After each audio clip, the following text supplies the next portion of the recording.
স্বাগত জানাচ্ছি বাংলা ভিশনের নিয়মিত আয়োজন পাবলিক পার্লামেন্টে। সাথে আছে তাইমুর রশিদ। আমার সাথে আজকে আলোচনার জন্য স্টুডিওতে উপস্থিত আছেন চারজন অতিথি। আমার হাতে ডানে আছেন বিএনপি চেয়ারম্যানের উপদেষ্টা হাবিবুর রহমান হাবিব, আছেন গণসংহতি আন্দোলনের নির্বাহী সমন্বয়কারী আবুল হাসান রুবেল। আমার হাতে বামে আছেন বাংলাদেশ জামাতে ইসলামী ঢাকা মহানগর উত্তরের আমির মোহাম্মদ সেলিম উদ্দিন, আছেন এনসিপির যুগ্ম সদস্য সচিব ফরিদুল হক। আপনাদের চারজনকে স্টুডিওতে স্বাগত জানাচ্ছি। দর্শক, পাবলিক পার্লামেন্টে আমাদের আজকের বিষয় বেনজির বধ। আলোচনা শুরু করতে চাই মোহাম্মদ সেলিম উদ্দিন আপনাকে দিয়ে। বহুল আলোচিত সমালোচিত সাবেক আইজিপি বেনজির আহমেদ সংযুক্ত আরব আমিরাতে গ্রেফতার হয়েছেন। স্বরাষ্ট্রমন্ত্রী জানিয়েছেন দ্রুতই তাকে দেশে আনা হবে, সরকারের সাথে সমন্বয় করে পরবর্তী পদক্ষেপ নেবে দুদক। এই যে বেনজির আহমেদ, অঢেল সম্পদ, দুর্নীতি লাগামহীন তার যেই সম্পদ, সেই সাথে আছে তার হাতে রক্তের দাগ, শাপলা চত্বর বলি, নানা ঘটনা এবং গুম খুনের সাথে অন্যতম জড়িত বেনজির আহমেদ। তাকে এই ফেরত আনা গেলে বিচারহীনতার সংস্কৃতি থেকে বের হয়ে আসবে দেশ, এমন আশা করছেন স্বরাষ্ট্রমন্ত্রী। আসলেই কি এর মধ্য দিয়ে বিচারহীনতার সংস্কৃতি থেকে বেরিয়ে আসবে কিনা দেশ? জি, ধন্যবাদ আপনাকে এবং সহ-আলোচকবৃন্দ, দর্শক শ্রোতা সবাইকে আমার সালাম এবং শুভেচ্ছা। প্রথম তো বাহ্য দৃষ্টিতে কাজটি খুব ভালো হয়েছে যে একজন অপরাধী ধরা পড়েছে, আমরা স্বাগত জানাই এবং তাকে দেশে ফেরত আনা হবে, এটা আরও ভালো দিক। বিচারের মুখোমুখি করা হবে, সেটাও ভালো দিক। বাহ্য দৃষ্টিতে কোনো অসুবিধা নাই, কিন্তু হঠাৎ করে বেনজিরকে ধরা এবং তাকে দেশে আনা, এখানে বাহ্যিক দৃষ্টির বাইরে আর কিছু আছে কিনা এটা সময় বলে দিবে। কারণ বেনজির কিন্তু একজন বড় মাপের ক্রিমিনাল। এই ক্রিমিনালকে দেশে এনে তো নর্মালি তো বিচার হোক, এটা আমিও চাই, সবাই চাই, প্রত্যেকটা মানুষই চায় বিচার হইতে হবে। দেশেও তো এর অর্থ নয়, আমি কিন্তু এটা অন্য অর্থ যেন মেন করা না হয়। দেশে তো আরও অনেক অপরাধী অলরেডি তারা কট অবস্থায় আছে, জেলের ভিতরে আছে, দেশের ভিতরে আছে, দেশের বাইরে আছে। তো তাদের বিচারের ব্যাপারে আমরা যে ধীর গতি দেখতেছি সেইটা, আর এখন বেনজিরকে বাইরে থেকে ধরে নিয়ে আসা, এই বিষয়গুলো আগামী দিন বলে দিবে যে যেভাবে সোজা সাপটা ধরা হলো আর আনা হবে আর বিচার হবে, এরকম তো হলো তো খুবই ভালো। কিন্তু এর ভিতরে রাষ্ট্রের বিরুদ্ধে কোনো সুগভীর চক্রান্ত ষড়যন্ত্র থাকতে পারে কি না, এটা স্বরাষ্ট্রমন্ত্রী মহোদয়কে, তিনি আইন শৃঙ্খলার দায়িত্বে আছেন, গোয়েন্দা সংস্থাদেরকে এবং যারা রাষ্ট্রের মালিক পক্ষ বোঝাচ্ছে মানে যারা দেশ চালাচ্ছেন আর তাদের রাষ্ট্র পরিচালনায় যারা আছেন, যেমন আমার ভাই হাবিব ভাই আছেন, এমপি না হইলেও অনেক বড় পলিটিশিয়ান এবং অনেক জ্ঞান রাখেন মাশাআল্লাহ। ওনাদেরকে ভাবতে হবে যে এটার ঘটনার পিছনে আর কোনো ঘটনা থাকতে পারে কি না, দেশকে কোনো অস্থিতিশীল করার। কারণ আমাদের দেশে জেল হলো শ্বশুরবাড়ির চেয়েও প্লাস আর এখানে সব এই যে আয়েসে থাকা যায়, হরিণের গুস্ত খাওয়া যায়, বাঘের দুধ চাইলেও খাওয়া যায়। আমরা তো জেলে ছিলাম, ভাই নিঃসন্দেহে ছিলেন, এখানে সব কিছু ওপেন। তো এখানে এই অপরাধীকে এনে যদি সঠিকভাবে তাকে মানে নিয়ন্ত্রণ করা না হয়, সে এখান থেকে বসে দেশের বিরুদ্ধে কোনো চক্রান্ত ষড়যন্ত্রের অংশ হতে পারে কিনা, এই বিষয়গুলো অবশ্যই দেশের নিরাপত্তা বিশ্লেষক যারা এবং নিরাপত্তা রিলেটেড যারা, এদেরকে খতিয়ে দেখতে, বিশেষ করে সরকারকে দেখতে হবে। সরকারকে বেকায়দায় ফেলার কোনো এখানে বিষয় আছে কিনা, সরকারকে কোনো ধরনের এখানে সরকারের বিরুদ্ধে দেশের আইন শৃঙ্খলা মন্ত্রী তো সংসদে আজকে বলেছেন যে এটা পুলিশের একটি বড় ঐতিহাসিক সাফল্য। না, বাহ্যিক তো আমিও বলতেছি, কারণ বেনজির মতো একজন অপরাধীকে ধরতে পারা, তাও দেশের বাইরে গিয়ে আবার ফেরত নিয়ে আসা যায় এবং যদি বিচার, এটা তো প্রথম কথা তো এই ব্যাপারে কোনো চলে না, এটা তো খুবই সুন্দর একটা উদ্যোগ। কিন্তু আমরা যদি রাজনীতি করি আর খবরের পিছনে কিছু খবর থাকে, রাজনীতির আড়ালে কিছু রাজনীতি থাকে, এই লোকটাকে আরও অসংখ্য অপরাধী দেশের বাইরেও আছে, আবার ভিতরেও আছে, বিচারের গতি যেভাবে স্লথ দেখতেছি, সেই জায়গায় এই লোকটারই বিচারের জন্যই যদি আনা হয়ে থাকে তা তো অনেক ভালো দিক। কিন্তু কোনো অন্য কিছু যদি থেকে থাকে সেটাও সরকারকে ভালো করে খতিয়ে দেখতে হবে। জি, আবার আপনার কাছে আসবো। গণসংহতি আন্দোলনের নির্বাহী সমন্বয়কারী আবুল হাসান রুবেল, এই যে আপনিও কিভাবে দেখেন কিনা ঘটনার পিছনে কিছু, নাকি এই যে সাফল্য, ঐতিহাসিক সাফল্য এবং বিচারটা যেন হয়? ধন্যবাদ।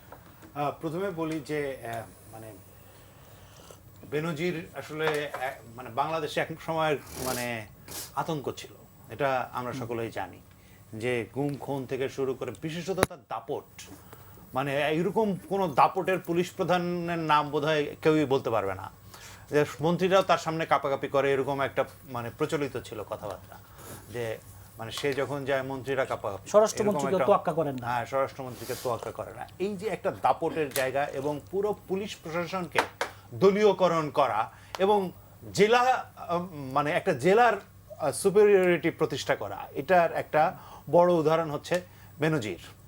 এবং এই যে একটা মানে বাংলাদেশে মানে ধরেন তার নামের দখলের যত অভিযোগ, বিশাল মানে যে খতিয়ান বিশাল মানে খতিয়ান, দখলের অভিযোগ বিভিন্ন জায়গায়, মানে দখলের অভিযোগ, এবং তার ভেতরে একটা বড় অংশ সংখ্যালঘুদের বাড়িঘরও আছে, এবং সেগুলো যে দখল করেছে একটার পর একটা, এই যে একটা ক্যারেক্টার দাঁড় করানো হয়েছিল বা দাঁড়িয়েছিল, সেই বেনজিরকে ফিরিয়ে আনা, বিচারের মুখোমুখি করা, এটা তো খুবই জরুরি প্রশ্ন। এখন প্রশ্নটা হচ্ছে যে এই মানে ধরেন ইন্টারপোলের রেড অ্যালার্ট জারি, তারপরে হচ্ছে পুলিশের গ্রেফতার, এরপরে দেশে আনার প্রক্রিয়া, এটা কিন্তু আসলে খুব সহজ না, সময় সাপেক্ষ। সময় সাপেক্ষ, এবং 30 দিনের ভেতরে ধরেন একটা এটার আবেদন করতে হবে, এবং সেইখানে ওই সরকারের কনভিন্সড হইতে হবে যে এইখানে এসে তিনি ন্যায় বিচার পাবেন, তারপরে তার বিরুদ্ধে যে অভিযোগগুলো আছে সেই অভিযোগগুলোর ভ্যালিডিটি যথেষ্ট পরিমাণে আছে, অভিযোগগুলো শক্ত হইতে হবে এবং তার গ্রাউন্ড থাকতে হবে। এবং আরেকটা জায়গা হচ্ছে যে এই যে মানে ওই যে ওই সরকারের সাথে বাংলাদেশ সরকারের কোনো বন্দি প্রত্যার্পণ চুক্তি নাই, ফলে এটা নতুন করে আসলে আদালতের এভিডেন্সিয়াল জায়গা থেকে এই জিনিসটা প্রতিষ্ঠা করতে হবে এবং তাকে ফিরিয়ে আনার প্রক্রিয়াটা চালু করতে হবে। এই পুরো প্রক্রিয়াটা আসলে চালু মানে সরকারের এখানে কূটনৈতিক তৎপরতা লাগবে, আইনগত দক্ষতা লাগবে এবং তৎপরতা লাগবে, এইগুলোর পরেই আসলে এটা সম্ভব।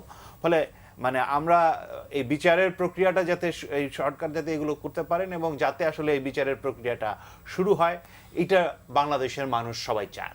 এটাই আমি মনে করি যে বাংলাদেশে এই যে এটা যদি সম্পন্ন হয়, তাহলে ওই যে কেউই আইনের ধরাছোঁয়ার বাইরে না বলে যে কথা বলি বা অপরাধ করে যে পার পেয়ে যাওয়া, বাইরে চলে যাওয়া, হ্যাঁ, এইটার অনেক উদাহরণ আছে।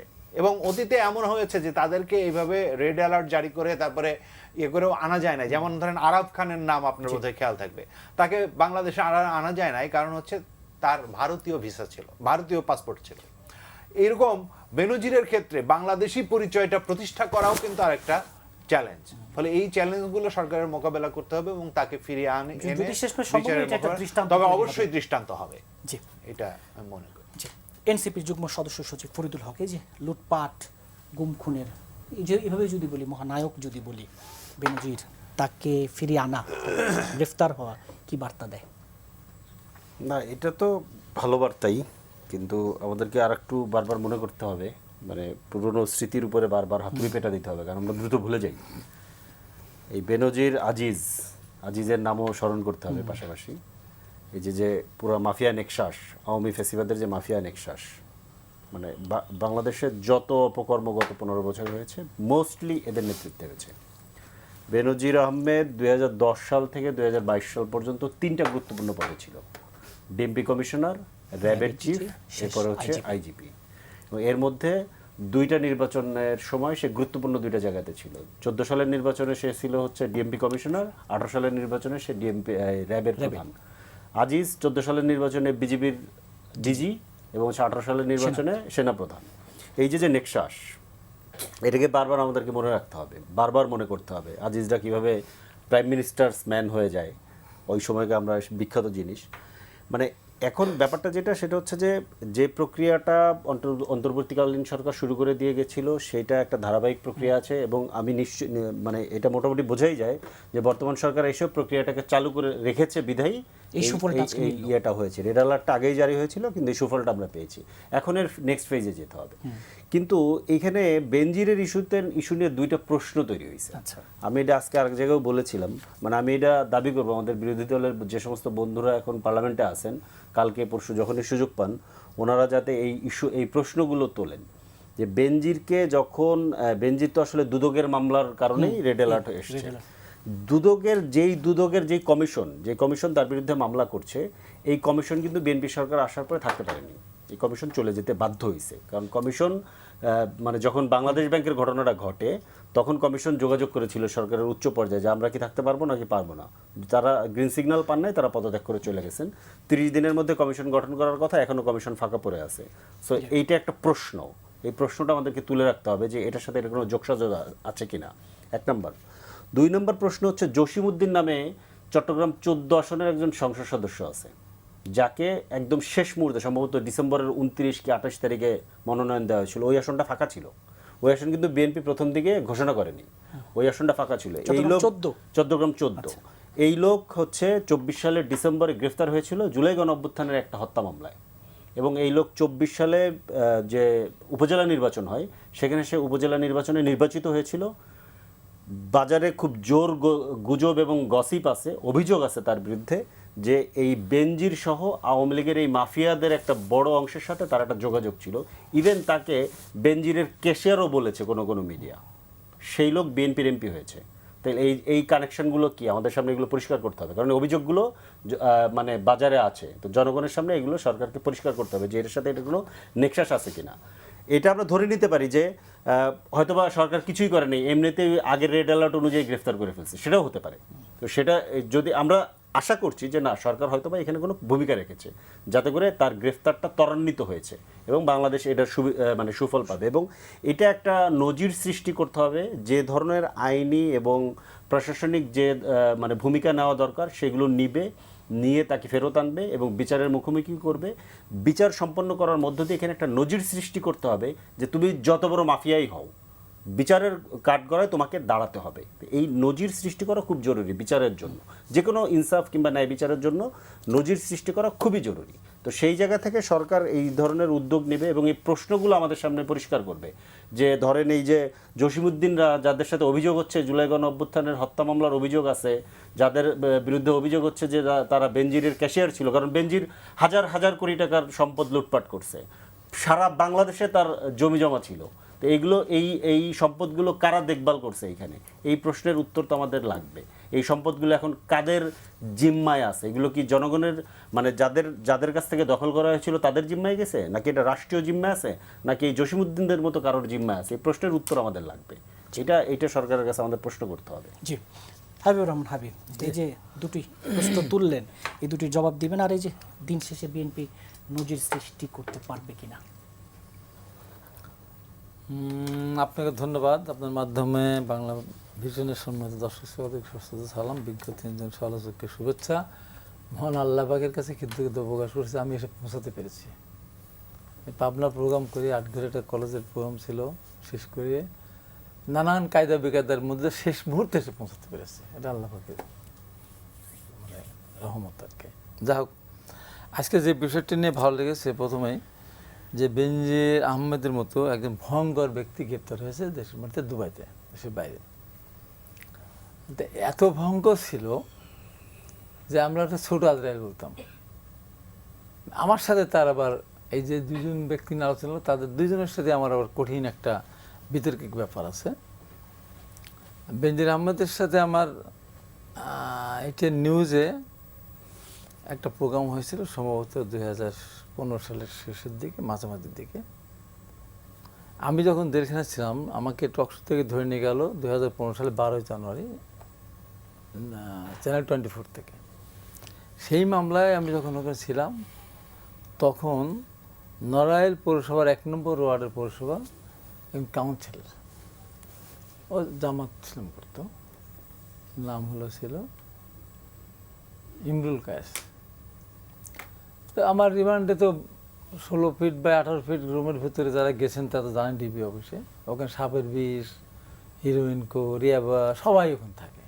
তা আমি, মোহাম্মদ শাহজাহান, আসলাম লিঙ্কন, শামীম, বেলাল, মনির আমরা একসাথে ছিলাম। তো হঠাৎ করে রাতের বেলা ধরে নিয়ে আসলো ওই ছেলেটাকে। আসার পরে তো ওখানে তো শোয়ার তো জায়গা নেই, অর্ধেক দাঁড়ায় থাকে অর্ধেক বসে থাকে। তা আমি হেলান দিয়ে একটু বসছি, ওই ছেলেটা আসলো, আমার এখানে রাখলাম পায়ের উপরে থোড়া কাছাকাছি, একটু নাস্তা খাওয়ালাম। যাক, সংক্ষেপে যেটা বলি, সকালবেলা নিয়ে গেল, মারলো, অত্যাচার করলো, তারপরে আবার নিয়ে গেল পরদিন। এরপর আমি চলে গেলাম কাশিমপুরে। হঠাৎ দেখি আপনার যুগান্তরে বন্দুক যুদ্ধে ইমরুল কায়েস নিহত। এইটা দেখার পর আমি এত জোরে চিৎকার দিয়েছি, আমার চিৎকার আর থামে না, আমার মুখ আর বন্ধ হচ্ছে না চিৎকারের। কাশিমপুর কারাগারে তখন মুশারফ স্যারটা অনেকে ছিল, সবাই মানে ইয়ে হয়ে গেছে, হাবির কী হলো? অনেকক্ষণ পর আমি বললাম কী হয়েছে? আমি বললাম যে আমার শরীরে ওর সাথে এখনও শরীরে গন্ধ আমার লেগে আছে। ও কোথায় বন্দুক পেলো? ও ডিবি অফিসে থাকলো, কোথায় বন্দুক পেলো, কোথায় বোমা পেলো? ওই যে সাজানো নাটক, সাধারণ যে নাটক, তখন বেঞ্জির হল ডিএমপি কমিশনার। যাক, আমি জেলখানা থেকে বের হলাম, এইটা নিয়েই টকশোতে আমি ছিলাম, মহিউদ্দিন ছিল, পরে এমপি হলো ধানমন্ডি, তারপরে আমাদের ঢাকা বিশ্ববিদ্যালয়ের টিচার ছিল। কথাই আমি ওইটা বললাম, বলার পরে সে হুমকি দিচ্ছে কি, দেখে নেওয়া হবে আপনাকে, আপনাকে দেখে নেওয়া হবে, আপনাকে বিচারের সম্মুখীন করা হবে, কঠিন শাস্তির সম্মুখীন হতে হবে। তেমন ডান পাশে পাশে ছিল, এরকম প্রণব ছিল, এবং মুখের কাছে বেঞ্জির হাবিবান হাবিব এই তোয়াক্কা করে না। আজরাইলের সামনে গিয়ে আঙ্গুল দিয়ে বলতেছে হাবিবান হাবিব ওই পরোয়া করে না। তাহলে বুঝতে পারেন কি অবস্থা, সবাই ফোন করে বলতেছে আজকে শেষ দিন আপনার, স্বাভাবিক। তারপর দেখে লিফটে নামার ওই দিক যাচ্ছে, এই বেঞ্জির কী হয়েছে, সবার সাথে একরকম। আমি আর বলতে পারি, আমি তখন ছাত্রলীগের প্রেসিডেন্ট ছিলাম ঢাকা বিশ্ববিদ্যালয়ের, ওদের জোরভাবে ছাত্র ছিল। তো তুমি বলে ডাকতাম ওই তুমি, হ্যাঁ ভাই ভাই হচ্ছে না, এটা ঠিক না তো। তারপরে তো একসাথে লিফটে নামলাম। তো এমন যেখানে টকশোতে যেত প্রায়, এমন ধমক দিত সবাইকে, ভয় তো কাঁপতো এই অবস্থা। আর আজিজের যে কথা, যারা সর্বনাশটা করেছে, আজিজ যখন 18 সাল নির্বাচনের পর বললো না এত ভালো নির্বাচন হয়নি, আমি তো 18 সালে আহত হলাম, ক্ষতবিক্ষত হেলিকপ্টার আসলাম, আমি বললাম যে মানে প্রধানমন্ত্রী আপনি বলছেন মানি আর না মানে, একে এখনই গ্রেপ্তার করেন, এই সেনাপ্রধানকে এখনই গ্রেপ্তার করুন, এত বড় স্পট দাও, বলে যে এত ভালো নির্বাচন আর কোনোদিন হয়নি। তাহলে 70 সালে পাকিস্তান আমলে হোক 73 নির্বাচন, তারপর তাহলে একটা ঠিক হয়নি, এখনই গ্রেপ্তার করেন। ওই মুহূর্তে বলা কঠিন ছিল, তার ভাই হারিস জোসেফ টিপুতে মারা গেছে, ভয়ঙ্কর না? সেই সঙ্গে কিন্তু কথাগুলো বলেছে, এরা যে দেশটা কোথায় নিয়ে গেছিলো। তো বেঞ্জিরের কথা বলে, এই আমি যখন জেলখানা থেকে বের হয়ে আসলাম 23 সালের 20 এপ্রিল 21 এপ্রিল, পরের দিনই আমার সাথে টকশো একটা, আমি ব্যারিস্টার জিল্লুর, এখন ওই যে অ্যাডিশনাল আইজিপি, আর হলো ওই বঙ্গভবনে ছিল মুসাবিন সাদিক। ওখানে ও চ্যালেঞ্জ দিচ্ছে যে ও দুর্নীতি করা নেই, ওর সময় পুলিশের চাকরি হয়েছে বিনা পয়সায়। আমি চ্যালেঞ্জ করলাম যে আপনি দুর্নীতিবাদ, মহা দুর্নীতিবাদ দেখবেন। আর আপনার ওয়াইফ, আপনি যখন মেট্রোপলিটন কমিশনার ছিলেন তখন আপনার ওয়াইফ ব্যবসা করেছে মেট্রোপলিটন বাইরে, ওই রিসার্চ টিসার্চ করা। যখন আপনার র্যাবের ডিজি, তো সারা বাংলাদেশের তো আপনার ডিজি, আপনার ওয়াইফ ব্যবসা করতে পারে না। জিল্লুর ব্যাখ্যা আমি ব্যাখ্যা দিলাম। তো ওই যে ভয়ঙ্কর যে আচরণ, আজকে একটা জিনিস অন্তত প্রতিষ্ঠিত হয়েছে, আমাদের সরকারের মধ্যেও যদি কেউ কেউ মনে করে থাকে, প্রশাসনে কেউ কেউ মনে করে থাকে যে আমরা অর্থ করি, উপার্জন করব, ক্ষমতা দেখাবো, কেউ যেন না দেখায়। তার কারণ এটা শিক্ষা, এর চেয়ে ক্ষমতাধর ব্যক্তিও আর কেউ কেউ বাংলাদেশে এসেছে কোন পুলিশের একদিকে মেট্রোপলিটন কমিশনার, সে তো নির্বাচনটা করলে মূলত, তাহলে তো 18 সালে নির্বাচন তো সে হয়তো ওভাবে হয় না, নির্বাচন হয় না।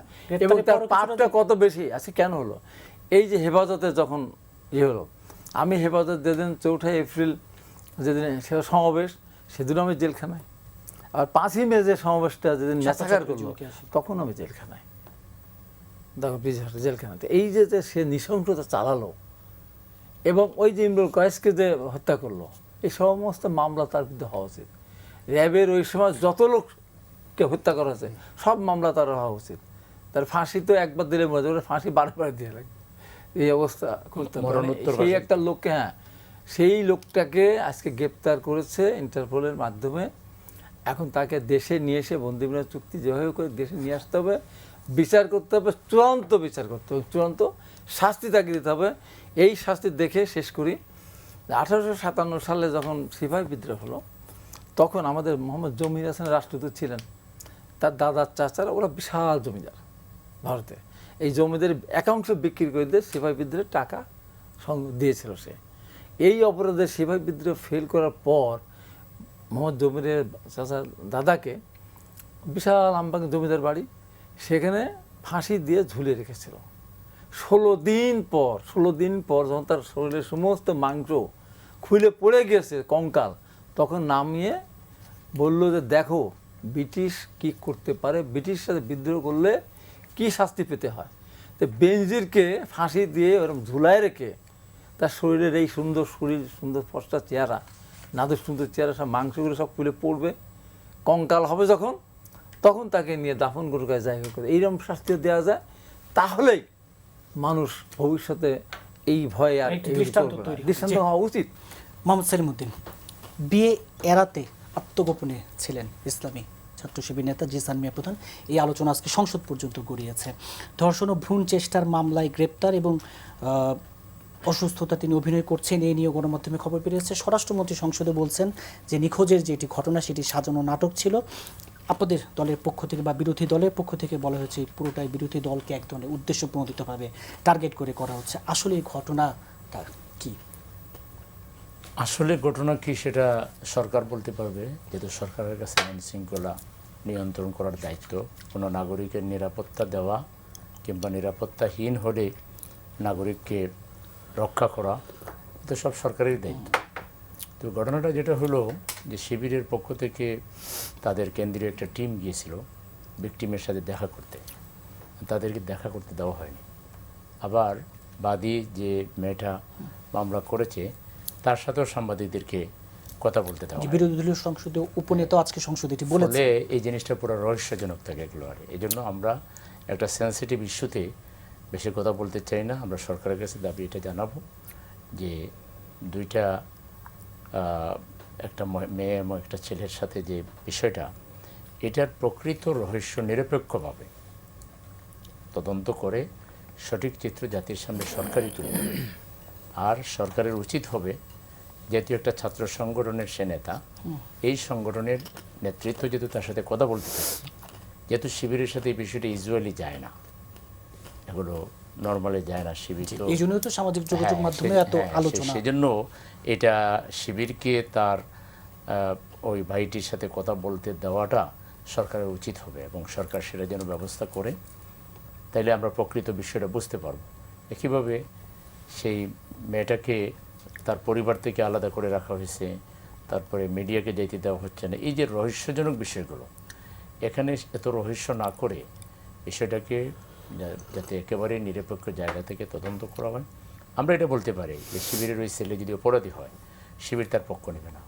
শিবিরের নিজস্ব যে নিয়ম কানুন সিস্টেম আছে, তাতে কেউ যদি কোনো নৈতিক অপরাধ সে করে, তো সে এই সরকারের পক্ষ থেকে তো বলা হচ্ছে এক ধরনের সরকারকে বিব্রত করতে আগে গুমের বলে নাটক ফেলতেছে, এখানেই রহস্যের আচ্ছা জন্ম। আর কারণ এটা নিয়ে তো রাজনীতি করার দরকার নাই। তো আমাদের এই সমাজে এই ধরনের ঘটনা তো অহরহই ঘটে। ঘটেছে হলো শিবির নামক একটা ছেলের সাথে, শিবির করে এরকম ছেলের সাথে। শিবিরের কেন্দ্রীয় নেতা। তো সেই ক্ষেত্রে এই বিষয়টা অবশ্যই খুব গুরুত্বের সাথে সরকারকে ইন্টারনালি প্রথমে দেখা দরকার। মিডিয়ায় পার্লামেন্টে বিষয়টা আনার আগে ইন্টারনালি সরকারকে ক্ষতি, যে নর্মালি ইউজুয়ালি শিবিরের ক্ষেত্রে এই ধরনের ঘটনা পেপার পত্রিকায়ও আসে না, আমরা সাধারণত শুনি না।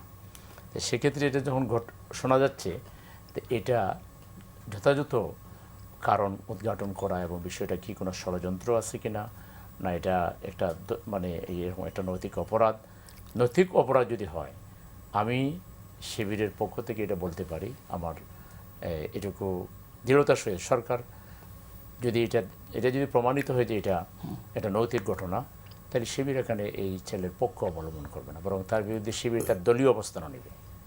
একই সাথে আইন অনুযায়ী তার বিরুদ্ধে যা যা হওয়া দরকার তাই হবে। কিন্তু ঘটনাটা লোকচুরির আশ্রয় যাতে না হয়, আমাদের কথা হলো এটা করতেই পারে। একটা ছেলে একটা মেয়ে অপরাধ করে ফেলতে পারে, সেই অপরাধ যদি করে তাহলে রাষ্ট্রীয় আইন আছে, বিধিবিধান আছে, সেই অনুযায়ী তো এটাকে দেখতে হবে। এখানে আলাদা রাজনীতি করার তো কোনো বিষয় না। রাজনীতি করলেই তখন জিনিসটা মানে একটা অপরাধীকে আপনি আড়াল করা কিংবা ঘটনাকে আড়াল করার একটা নামান্তর হবে। এই জন্য আমরা অনুরোধ করব সরকারের কাছে, সরকার যত দ্রুত, আমাদের দেশে কত মানে শিশু দর্শন হয়ে গেল, রামিসা দর্শন হয়ে গেল, সাথে সাথে কি স্বরাষ্ট্রমন্ত্রী বিবৃতি দিয়েছিল? দেয়নি। চিটাগাঙ্গে একটা মেয়ে 3য় শ্রেণীর মেয়ে দর্শন হতে হলো, আমরা দেখি নাই। তো মারাত্মক ঘটনা। তো সেই ক্ষেত্রে এটাকে তো দ্রুত পার্লামেন্টে নিয়ে যাওয়াটাও একটা রহস্যজনক। তো যাই হোক, আমরা ধরে নিলাম যে সরকার ঘটনাটাকে জানানোর জন্য, জাতিকে জানানোর জন্য করেছে। যদি এই ঘটনা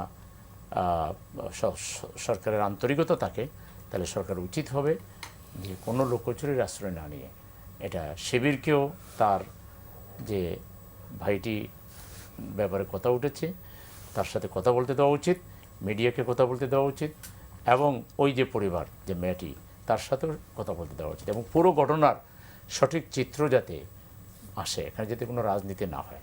এটাই হলো আমাদের কথা। আমরা আবারও দৃঢ়তার সাথে বলতে চাই যে কোনো অন্যায়ের সাথে শিবির আপোষ করবে না।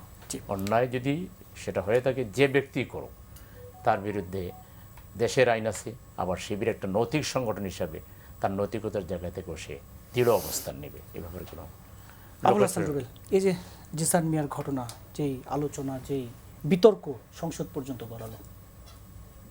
ধন্যবাদ। আমি প্রথমত বলি যে গতকালকেও বলতেছিলাম এ বিষয়ে, ধরেন প্রথমত এই রাজনীতিটা আসলে শুরু করে হয়েছে কোত্থেকে? রাজনীতিটা তো আসলে শিবিরই শুরু করেছে হচ্ছে যে বিএনপি আমলের প্রথম গুম হিসাবে এটাকে প্রচার করা একেবারে সে প্রথম থেকে শুরু করেছে।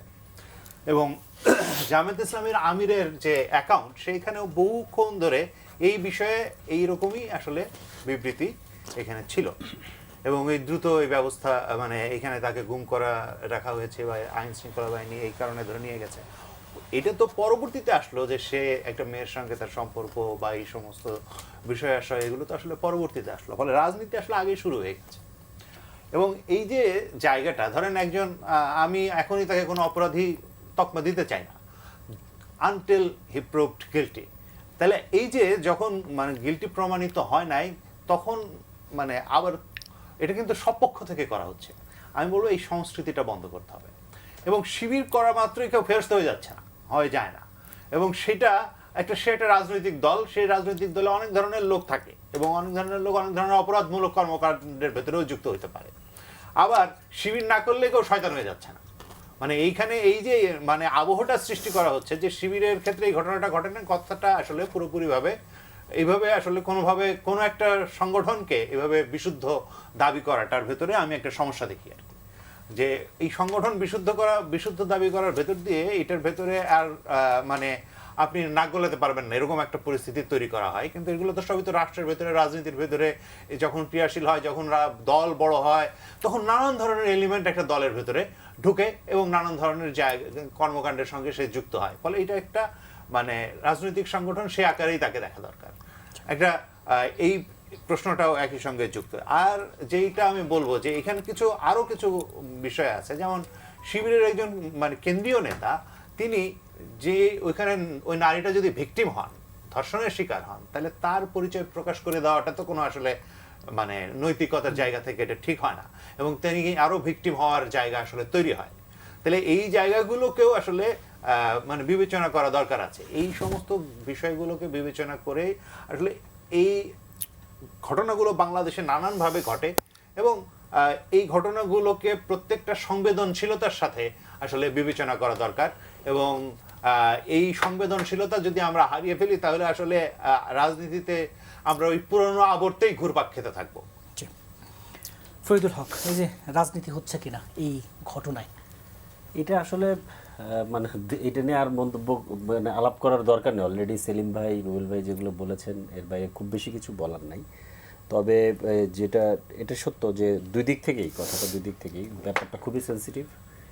দুইটা তিনটা সেন্সিটিভিটি ঘটেছে। একটা হচ্ছে যে প্রথমত যেটা দাবি করা হয়েছে যে একটা গুমের ঘটনা ঘটেছে, যদি সত্যি এটা না ঘটে থাকে, তাহলে এই জিনিসটাকে নর্মালাইজ করা কিংবা আবার একটা মানে এই ঘটনাটাকে করে ফেলার একটা ঝুঁকি তৈরি হয়। তো সেই জায়গা থেকে যারা বক্তব্য দিয়েছেন তাদের কাছে নিশ্চয়ই কোনো তথ্য আছে, যারা দায়িত্বশীল জায়গা থেকে বক্তব্য দিয়েছেন। তো এইটাকে করা উচিত, পরিষ্কার করা উচিত। আর একটা হচ্ছে সব পক্ষের বক্তব্য না শুনে প্রশাসন যখন মিডিয়াতে একটা বক্তব্য দিয়ে দেয়, তখন স্বাভাবিকভাবে একটা সন্দেহ তৈরি হওয়াটা কিন্তু খুব স্বাভাবিক। এই জায়গাটা তৈরি হয়। আমি জিনিসটাকে মোরাল জায়গার মধ্যে ঢুকতে চাই না। এটা অনেক ধরনের কথা বলা যায়, এটার মধ্যে আমি এই জিনিসটাকে লিগ্যাল অ্যাসপেক্ট থেকে দেখতে চাই, লিগ্যাল জায়গা থেকে দেখতে চাই যে কে করতে পারে না, এই বিতর্কর কোনো শেষ নেই। প্রত্যেকের কাছেই প্রত্যেকে মনে করেন যে যার যার মতো করে একটা ইয়ে থাকে, মোরাল গ্রাউন্ড থাকে, ওইটা যায় না। মানে লিগেলি জিনিসটা আসলে কি ঘটেছে এটা পরিষ্কার করা উচিত এবং সব পক্ষের বক্তব্যই শোনা উচিত, যেহেতু জিনিসটা সেন্সিটিভ। এবং এই জিনিসটা এখন মানে এটা তো বোঝাই যাচ্ছে জিনিসটাকে নিয়ে বিভিন্ন রকম ইয়ে পাকানো হচ্ছে এবং এটা স্বাভাবিক, একটা সেন্সিটিভ বিষয়। যদি এই ধরনের ঘটনা ঘটে থাকে, একটা দায়িত্বশীল ছাত্র সংগঠনের একেবারে কেন্দ্রীয় পর্যায়ের একজন নেতা থেকে যদি যেটা অভিযোগ করা হয়েছে সেটা যদি ঘটে থাকে, তাহলে তো অবশ্যই এটা নিয়ে অনেক কথা বলতে হবে। আবার ওনার বক্তব্য এবং ওনাদের বক্তব্যও তো জানতে হবে যে ওনারা যে কথাটা বলছেন এটা আসলে কতটুকু সত্য, এটার ভেতরে অন্য কোনো ঘটনা আছে কিনা। সো এটা আমি মনে করি যে সরকারের দায়িত্বশীল জায়গা থেকে এটা পরিষ্কারভাবে জিনিসটা জানানো উচিত, কারণ যেহেতু জিনিসটা অনেক দূর গড়িয়ে যাচ্ছে, এটা নিয়ে একটা ওই যে অপরাজনীতি করার, রাজনীতি সংসদে যে উত্তাপ একটা আজকে আমরা অপরাজনীতি দেখলাম। করার সুযোগ তৈরি হচ্ছে, ওইটা আমাদের এই ইস্যুতে এটা করা দরকার আছে বলে মনে করি না।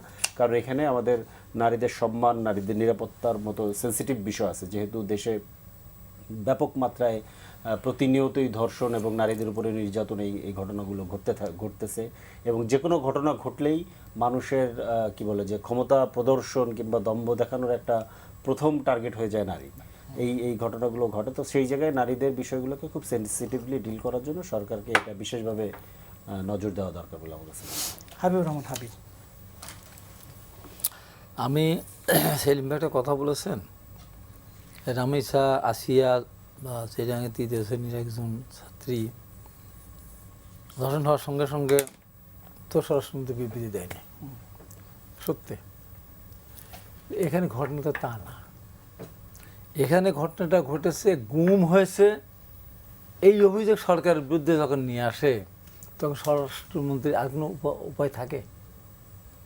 তখন প্রথম বলা হচ্ছে এই সরকার প্রথম গুম, তখন সরকারকে, স্বরাষ্ট্রমন্ত্রীকে তো এটা সংসদে, যাতে সংসদ চলতে বলতে বাধ্য। দেয়া ছাড়া আর অন্য যেটা বলছি যে ঘটনা যেটা যে সত্য ঘটনা না হয়ে থাকে, যাচাই বাছাই করে, তাহলে পরে আমি কোনো কাউকে জোর করে কোনো কিছু ঢোকাতে চাই না। কিন্তু সেলিম ভাই যেটা বললেন সেটাও আমার গ্রহণযোগ্য না, শিবির হয়ে করা যাবে না, করবে না। আমি জামাত আমার নিজেরই নয়, একজন বয়স্ক একজন জামাত, দাড়ি টাড়ি সবই আছে, সুন্দর চেহারা, একদম বাচ্চা একটা মেয়েকে আমার নিজেরই নয়, সে ধরা খেলে কয়েক কিছুদিন আগে, 1 মাসও মানে দেখছেন আপনারা। তো এইটা হলো জামাত করে বলেই করবে না, জামাত করে বলে করবে এবং দায়িত্ব টোটাল জামাতের উপর, সেটাও সব ব্যক্তি দায় তার। জামাতের লোক তো টোটাল জামাতকে আমি দায়ী করবো না, ওর দায়। এখানে সেটা করে তাহলে এটা তারই দায়। কিন্তু যখন আমরা ঘটনা যদি সত্য না হয়ে থাকে তার পক্ষে বিবৃতি দেবো, সত্য হয়ে থাকলে পরে আমি সন্ধ্যে সরিয়ে আসবো, পরিষ্কার বক্তব্য আমার। এখন কথা হলো যে আমাদের সমাজে এরকম বিভিন্নভাবে বিচ্ছিন্ন ঘটনা ঘটতেছে, আমরা বিভিন্ন দেখতেছি। তো এই ঘটনাগুলি নিরসন হচ্ছে না বা বন্ধ হচ্ছে না কেন? শাস্তির ব্যবস্থা খুব কম হয়। রামিসা যেটা শাস্তি হলো, এখন উচ্চ আদালতটা সব কিছু পার্থক্য ডেথ সেন্টেন্সটা শেষ করে যদি এই মাসের মধ্যে ফাঁসিটা দিয়ে দেয়, তাহলে একটা আশ্বস্ত হয় মানুষ। কারণ ফাঁসি হয় অনেকেরই, রায় হয়, কিন্তু কার্যকরী হয় না। যখন বছর চলে যায়, যখন কার্যকরী হয় বা হয়তোবা তো সেখানে দেখা, তখন ওই চ্যাপ্টার ওখানে ভুলেই গেছে মানুষ, তখন ওটা ভুলেই গেছে মানুষ। তো এই জন্য এই সমস্ত ঘটনাগুলির দ্রুত বিচার করে, যেন আমাদের প্রধানমন্ত্রী বলেছেন, এবং বাংলাদেশের ইতিহাসে প্রথম একটা ঘটনাকে কেন্দ্র শহরে প্রধানমন্ত্রী, স্বরাষ্ট্রমন্ত্রী, আইনমন্ত্রী, ক্রীড়া প্রতিমন্ত্রী তার ওখানে বলে, মিরপুর বলে, সেও গিয়েছে সেই ইউনিটের আহ্বায়ক হিসাবে। তো এইটা বিচারের ভিতরে যদি আমরা নিয়ে আসতে পারি, কিছু দৃষ্টান্তমূলক বিচার করতে হবে। ওইটা বললাম না, ওই যে বেঞ্জিরে যেমন, এরকম দু একটা দৃষ্টান্ত দিতে হবে। ফাঁসি দিয়ে, এবং শুধু ফাঁসি দিলে হবে না, এমনভাবে সমাজে ওদের বিরুদ্ধে আমাদের অবস্থান তৈরি করতে হবে, ওই পরিবারের সাথে যদি কোনো বের আছে কেউ, পারিবারিক সম্পর্ক যেন না করে, আত্মীয়তা যেন না করে, গেলে যেন ধিক্কার দেওয়া হয়। ও হ্যাঁ বলবো যে ও অপরাধী, ওর সন্তানকে অপরাধ করেছে, ও অপরাধ ওর পরিবারকে অপরাধ করেছে, ও অপরাধ ওর বাপ মাকে, হ্যাঁ অবশ্য এটা বন্ধ করার জন্য। কোন স্কুলে ভর্তি হলে বলে ধর্ষকের ছেলে, ধর্ষকের ভাই, ধর্ষকের ভাগ্নে, এইভাবে যদি আমরা সমাজকে যদি আমরা গড়ে তুলতে পারি, তাহলে দেখা যায় ওই ভয়ে তখন আমার ন্যায় ফাঁসি যাবে, আমার পরিবার শেষ পর্যন্ত তারা পর্যন্ত একটা হয়রানির শিকার হবে, অথবা তারা জনগণের কাছে ধিক্ষিত একটা পরিবার হিসেবে পরিচিত হবে। এরকমভাবেও কিছু নীতি নৈতিকতার কথা তো আছে, সেটা আলাদা কথা, কিন্তু এইভাবে যদি তাদের সামাজিকভাবে বয়কট করা যায় এবং শাস্তিটা যদি তাকে খুব তাড়াতাড়ি দেওয়া যায়, তাহলে আমার মনে হয় যে এই সমস্ত জিনিস অনেকখানি কমে যাবে।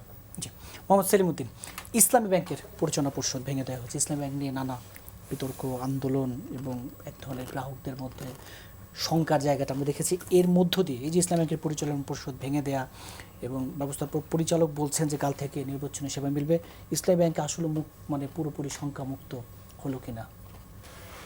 না, সেটা তো সময় বলে দিবে। তবে ইসলামী ব্যাংক নিয়ে সরকার যেটা একটা সুন্দরভাবে এই ব্যাংকটা চলছিল, ইসলামী ব্যাংক একমাত্র ব্যাংক যে ব্যাংকটা শুরুর পর থেকে একদল সততার সহিত, আন্তরিকতার সহিত অত্যন্ত সুন্দরভাবে একটা ব্যাংক চলছিল। আর যে ব্যাংক নিয়ে কোনো প্রশ্ন ছিল না।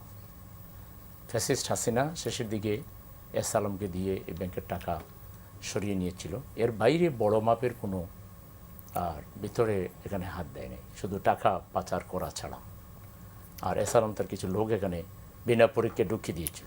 তারপরে ব্যাংকটা ভালোই চলছিল। এবং এই সরকার এসে দেশে আরও 5টা ইসলামী ব্যাংক দেউলিয়া, গ্রাহকরা 1 টাকাও পাচ্ছে না। তো আমি যদি ধরি যে সরকার ব্যাংকের ব্যাপারে খুব আন্তরিক, তো প্রথমে তার ওই ব্যাংকগুলোকে ধরা দরকার যে ব্যাংকের 1 টাকাও মানুষের আমানত দিতে পারতেছে না, টোটালি কলাপস হয়ে গেছে। সরকার যদি এগুলো ইসলামী ব্যাংক, সরকার একটা বিরাট মানে ক্রেডিট নিয়ে যেতে পারতো। ক্রেডিট যেতে বড় কথা হলে দেশের জন্য বিরাট কিছু করে ফেলতে পারতো যদি ওই 5টা ব্যাংকের আমানতকারীদের আমানত ফিরিয়ে দেওয়ার উদ্যোগ নিতে পারতো, ব্যাংকগুলোকে দাঁড় করে দিতে পারতো। আর তারপরে যদি এসে বলতো যে না, ইসলামী ব্যাংকেও আমি কিছু সাহায্য করতে চাই বা ইসলামী ব্যাংকেও আমি, মানুষ কিন্তু তাহলে কিছুটা বিশ্বাস করতো।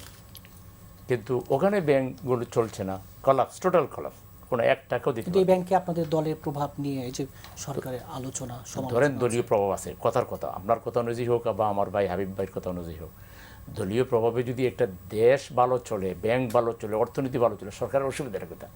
আচ্ছা, দল এত মানে তাইলে একটা প্রতিযোগিতা এরকম হইতে পারে কিনা যে বিএনপি একটা ইসলামী ব্যাংক বানাক, তাহলে আমাদেরকে বানাইবার আরেকটা সুযোগ, এটাই যেভাবে আছে অ্যাজ ইট ইজ থাকুক, একটা ব্যাংক বিএনপি বানাক ইসলামী, একটা ব্যাংক আমরা বানাই, তারপরে 3টা মাস চলুক। বিএনপির যে ব্যাংক বানাবে ওই ব্যাংকে কয়জন মানুষ ওখানে গ্রাহক হয়, কয়জন ওখানে লেনদেন করে, আমানত রাখে, একটা টেস্ট হোক। তো বিএনপি যদি এতই ভালো, তাই তো এই চ্যালেঞ্জ নেওয়া দরকার যে তারা ব্যাংক একটা বানাবে, তাদের ব্যাংকে কতজন আমানত রাখে। এখন যদি কথার কথা, কোনো ব্যাংক দলের হইতে পারে না, দলের ভিত্তিতে ব্যাংক হয় না, বাণিজ্যিক প্রতিষ্ঠান, এগুলো বাণিজ্যিক মানে ইয়েরা মালিকরা মিলে করে, গ্রাহকরা মিলে করে, তাই না? সরকার এটাকে তদারকি করে। তো সেক্ষেত্রে এটা যদি ধরে নিয়ে জামাত বানিয়েছে বা জামাতের লোকদের প্রভাব বেশি, তো জামাত তো চুরি করতেছে না ভাই। জামাত তো এখানে কোনো গ্রাহকরা একটা বিবৃতি ব্যাংক প্রতিষ্ঠার পর থেকে এই পর্যন্ত একটা বিবৃতি কি আছে যে গ্রাহকরা মিলে বলছে যে আমরা এই ব্যাংকে আমাদের অধিকার হরণ হচ্ছে, আমরা ইনসাফ পাচ্ছি না, এখানে অর্থের লেনদেন হচ্ছে, একটা গ্রাহক একটা বিবৃতি বিএনপি দেখাইতে পারবে? তো যে ব্যাংকের বিরুদ্ধে কোনো কথা নাই, এটাতে কেন আপনি চেয়ারম্যান নিয়োগের নামে এমন একটা লোককে চেয়ারম্যান নিয়োগ দিলেন যে ফ্যাসিস্টের একেবারেই ঘনিষ্ঠজন? এখন পুরো পর্ষদই বাতিল করে দিয়েছেন। এখন আর কি করবেন, কি টার্গেট আছে সেটা তো দেখা যাক গ্রাহকরা কি করে। এটা তো ঘোষণা দিল আজকে। এইভাবে সমাধান হবে না। সমাধান হলো যে ব্যাংকটা তার পূর্বের অবস্থায় যেভাবে ছিল সেভাবে বহাল রেখে সরকার যেসব মানে সরকারি দলের বাইরে যেসব কথাবার্তা মাঝে মধ্যে বলে, কয় যে সব লোক জামাতে নিয়োগ হয়, এটা সেটা। তো নিয়োগের ব্যাপারে আমরা বাংলাদেশ ব্যাংককে বলেন আইন করতে, যাতে করে সামনে জামাতের লোক খালি না ঢুকে, যারা ঢোকা দরকার তারা যেন ঢুকতে পারে। এখানে আপনি সব কিছু তো সরকারের হাতে। বাংলাদেশ ব্যাংকে যদি বলে যে তুমি আইন করো, যেভাবে প্রশ্নমালা করলে, যেভাবে আইন করলে এই ব্যাংক তাদের যে ডাউট যেখানে জামাতের লোক ঢুকে যায়, তো সেটা তো তার আইনের মাধ্যমে নতুন একটা পলিসির মাধ্যমে এটা করতে পারে। ব্যাংকটাকে এইভাবে খামসে ধরে এই যে গ্রাহকরা টাকা উঠে নিয়ে চলে যাচ্ছে, এখন টাকাও দিতে পারতেছে না। হ্যাঁ, এখন সিএসআর বলে বাংলাদেশ ব্যাংকে রেগুলার একটা টাকা দিতে হয়, ব্যাংক সেটা দিতে পারতেছে না। এখন বাংলাদেশ ব্যাংকের কাছ থেকে তারা টাকা চাচ্ছে 2,500 কোটি টাকা দিয়েছে। কেন এই পর্যায়ে ব্যাংকটাকে নামানো হলো? এর সাথে তো বিদেশি প্রবাসীরাও জড়িত। প্রায় 32% রেমিটেন্স কিন্তু শুধু ইসলামী ব্যাংকের মাধ্যমে আসে। এখন ওই প্রবাসীরা কি তারা এখন আর স্বস্তি পাবে তারা কি একটা ভরসা পাবে যে ইসলামী ব্যাংকের মাধ্যমে তারা রেমিটেন্স পাঠাবে? তাইলে কি দাঁড়াবে? ইসলামী ব্যাংকের মাধ্যমে না পাঠায় তারা অন্য ব্যাংকের মাধ্যমে আদৌ পাঠাবে কি না, বা কী হতে যাচ্ছে দেশের অর্থনীতির, এই ধরনের একটা কাঁচা কাজ, এরকম একটা মানে দুর্বল চিন্তা করা অন্তত সরকার যারা চালায় তাদের পক্ষে তো মোটেই শোভা পায় না। এটা উচিত হয়নি বিএনপির এই ব্যাংকের উপরে হস্তক্ষেপ করে ব্যাংকটাকে এত নিচে নামায় নিয়ে আসা, বিএনপির জন্য মোটেই সঠিক কাজ হয়নি। বিএনপি এই ব্যাংক যদি আল্লাহ না করুক ধ্বংস হয়ে যায়, তাহলে বিএনপির ইতিহাসে যতগুলো কলঙ্কজনক দাগ যদি থাকে, ব্যর্থতা যদি থাকে, জনগণের কাছে যদি তাদের কোনো বিষয়ের জন্য জবাবদিহির কাঠগড়ায় দাঁড়াতে হয়, তাহলে তার অন্যতম একটা বিষয় থাকবে ইসলামী ব্যাংক। এবং কোটি কোটি গ্রাহকের বদদুয়াও তারা পাবে, কোটি কোটি গ্রাহকের এই যে আস্থাটা তারা নষ্ট করলো, এইটার জন্য তাদেরকে আসামের কাঠগড়ায় দাঁড়াতে হবে। জি, আবুল হাসান রুবেল, ইসলামী ব্যাংক নিয়ে যা হলো, যা হচ্ছে এবং সবশেষ যে পরিচালনা পর্ষদ ভেঙে দেওয়া হলো। ধন্যবাদ। প্রথমত বলি যে ইসলামী ব্যাংক নিয়ে আসলে এই ঘটনাটা অনেক আগে থেকে শুরু হচ্ছে। অনেক আগে থেকে শুরু হয়েছে মানে হচ্ছে ইসলামী ব্যাংক এক অর্থে দখল করা হয়েছিল। এই দখল করা পর্যায়ে পড়ার পরে মানে ইসলামী ব্যাংক ভালো চলেছে উনি বললেন। আমি জানি যে ইসলামী ব্যাংকের তখন থেকে প্রচুর পরিমাণে আসলে মানে কি বলা যেতে যে ঋণ খেলাপির পরিমাণ প্রচুর পরিমাণে বেড়ে গেছে। ইসলামী ব্যাংকের পরিস্থিতি খারাপ হওয়া শুরু হয়েছে। এরপর থেকে বহুদিন থেকে এই খারাপ অবস্থাটা চলছে, ভালো চলা নাই। এবং ভালো না চলার ফলেই সরকার আবার এখানে মানে আসলে এটাকে একটা কি বলা যেতে পারে যাতে ভালো চলে। এবং এক্ষেত্রে ব্যাংক, আর্থিক প্রতিষ্ঠান এই সমস্ত ক্ষেত্রে এটার কিন্তু আসলে রাজনীতিকরণের আসলে সুযোগ নেই।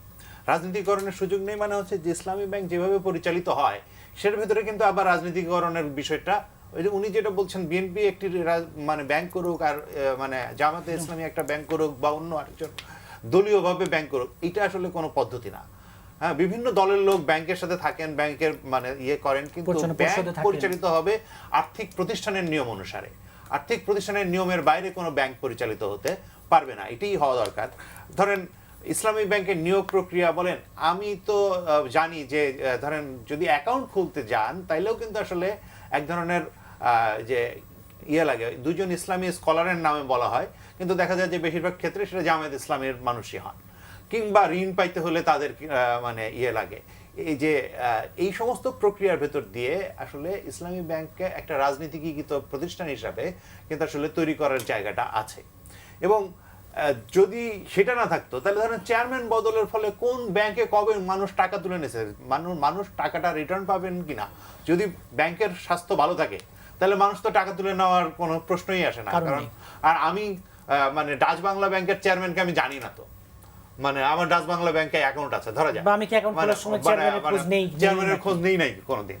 তাহলে এইটা কেন নেওয়া হচ্ছে? কারণ এটা রাজনীতিকৃত কোনো না কোনো ভাবে আসলে হয়ে আছে। ধরেন আপনি যদি এইটার একটা 30% অংশ নিয়ন্ত্রণ করেন, তাহলে কিন্তু এটা একটা এইভাবে রাজনৈতিকভাবে নিয়ন্ত্রণ করেন, তাহলে আসলে ওইটার উপরে অনেক বেশি কন্ট্রোল আপনার প্রতিষ্ঠিত হয়। এই প্রতিষ্ঠা করার জায়গা থেকে ফলে রাজনৈতিক অর্থায়নেও কাজটা এই ব্যাংক ব্যবহৃত হতে পারে। এই সমস্ত জায়গাতে আসলে একটা সরকারের যে পলিসি, সেই পলিসি বা বাংলাদেশ ব্যাংকের পলিসি, এটা সরকারের না, বাংলাদেশ ব্যাংকের পলিসি, সেইখান থেকে তারা নতুন করে মানে এটা নিয়ে বিতর্ক হয়েছে, যে মানে চেয়ারম্যান নিয়োগ করা হয়েছিল তার বিতর্ক হয়েছে। এখন তারা একটা প্রশাসক নিয়োগ করেছে, তো এখন সরাসরি এটা বাংলাদেশ ব্যাংকের আন্ডারে। সো এবং তারা যে অর্থ সহায়তা দেওয়ার প্রয়োজন, মানে যে মূলধন ঘাটতির জন্য যে অর্থ সহায়তা বা তারল্য ঘাটতির জন্য যে অর্থ সহায়তা দেওয়া দরকার সেটাও দেবেন বলে ঘোষণা দিয়েছেন। ফলে এই ইসলামী ব্যাংকটা তার আবার যে কার্যক্রম সেটা আবার ফিরিয়ে নিয়ে আসবে এবং মানে আবার গ্রাহকের আস্থা অর্জন করবে, এবং এটা আসলে আর্থিক প্রতিষ্ঠানের নিয়ম অনুযায়ী পরিচালিত হবে, এটাই আমরা আশা করি। জি, ফরিদুল হক, আমরা জানি যে অর্থনীতির কথা যখনই বলি তখনই যে ব্যাংকের ভঙ্গুর অর্থনীতিতে ব্যাংকের এই ব্যাংকিং খাতের যে অনাস্থা, ব্যাংকিং খাতের যে সংকট, এটি একটি বড় দুশ্চিন্তার কারণ। সেই জায়গায় যখন ইসলামী ব্যাংক নিয়ে এই টানাপোড়েন, না ইসলামী ব্যাংকের এই টানাপোড়েন তো ধরেন আরে পুরনো, এটা আর একটু পেছনে থেকে আমাদের একটু মনে করা দরকার। আমি স্মৃতির ব্যাপারে বারবার বলি আর কি, আমাদের একজন বিখ্যাত অর্থনীতিবিদ, বিখ্যাত না বলবো না কুখ্যাত বলবো, মৌলবাদের অর্থনীতি নামে চটি লিখছিলেন। মৌলবাদের অর্থনীতির কোথায় আবুল কোথায় বারাকাত। থেকে যোগান হয় সেই জায়গাগুলো চিহ্নিত করছিলেন। ওই তত্ত্বের উপরে দাঁড়িয়ে এখানে মৌলবাদ দমনের নামে ফ্যাসিবাদ কায়েম হয়েছিল। এবং যেহেতু মৌলবাদ খেদাতে হবে এবং মৌলবাদীদের অর্থের যোগান বন্ধ করতে হবে, তখন ইসলামী ব্যাংক দখল করা তো প্রায় যারা এন্টি মৌলবাদী তাদের জন্য ফরজ। তো সেটাই করা হয়েছে, ডিজিএফআই দিয়ে ব্যাংক দখল করা হয়েছে।